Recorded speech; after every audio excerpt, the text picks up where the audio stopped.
Assalamualaikum warahmatullahi wabarakatuh. Perkenalkan, nama saya Dorcas Takaltanu dengan NIM 2323814007, Prodi Teknologi Rekayasa Pangan. Di sini saya akan menjelaskan secara garis besar tentang COD dan BOD. Definisi COD merupakan oksigen yang diperlukan untuk mengoksidasi senyawa organik secara kimiawi yang dibutuhkan untuk mengoksidasi zat organik dalam 1 liter air dengan menggunakan oksidator kalium dikromat selama 2 jam pada suhu 150 derajat Celcius. Yang kedua, unsur kimia. Berdasarkan sifat kimia, ion dikromat atau Cr2O72 merupakan oksigen yang ditentukan sebagai mayoritas kasus COD menjadi sering digunakan sebagai ukuran untuk pelarutan di dalam air limbah untuk menilai kekuatan pembuangan air limbah industri. Yang ketiga, dampak COD. Dampak COD terhadap kesehatan manusia akibat dari konsentrasi COD yang tinggi di dalam badan air menunjukkan bahwa adanya bahan pencemar organik dalam jumlah tinggi dan jumlah mikroorganisme baik secara patogen dan tidak patogen yang dapat menimbulkan berbagai macam penyakit untuk manusia.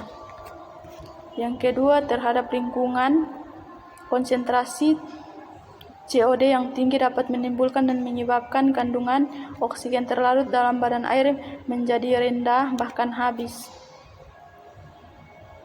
Yang keempat, metode pengukuran COD. Metode pengukuran COD juga dapat didasarkan pada ketentuan bahwa semua bahan organik yang terkandung dapat dioksidasi menjadi CO2 dan HO2 dengan bantuan oksidator yang kuat dan dalam keasaman. B. Limbah cair. Definisi limbah cair. Limbah cair adalah limbah yang berwujud cair yang berasal dari kegiatan industri yang dibuang langsung ke lingkungan dan dapat menjadi penyebab tercemarnya lingkungan. Yang kedua, sumber air limbah. Air limbah dapat berasal dari berbagai sumber, yaitu sebagai berikut. Yang pertama, limbah rumah tangga. Yang kedua, limbah perkotaan. Yang ketiga, limbah industri. 4. Teknik pengolahan limbah. Pengendalian air limbah dilakukan dengan cara menurunkan jumlah COD yang terkandung dalam air limbah tersebut, yaitu yang pertama, penambahan oksidasi, yang kedua, reaksi kimia, koagulasi dan fluktuasi, yang ketiga, biological treatment, yang keempat, penggunaan biocleaner,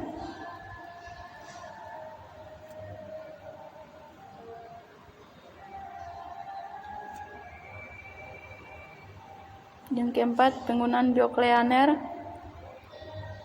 Yang kelima, karakteristik limbah. Limbah dibedakan atas 3 karakteristik, yaitu antara lain karakteristik yang pertama, karakteristik fisik, yang kedua, karakteristik kimia, yang ketiga, karakteristik biologi. C. Limbah cair batik. Limbah cair batik merupakan limbah buang hasil produksi suatu industri batik yang langsung dibuang ke lingkungan. Faktor-faktor yang mempengaruhi fitoremediasi untuk menurunkan kadar COD: A. Suhu, B. pH, C. Jenis tanaman, D. Umur tanaman, E. Lama kontak. Faktor-faktor yang dapat mempengaruhi berhasilnya fitoremediasi untuk kemampuan daya akumulasi berbagai tanaman, berbagai sumber konsentrasi polutan. Yang pertama, sifat kimia dan fisika dan sifat fisiologi tanaman, jumlah zat kimia berbahaya, mekanisme akumulasi dan hiperakumulasi yang ditinjau secara fisiologis, biokimia dan molekuler, konsentrasi limbah yang digunakan.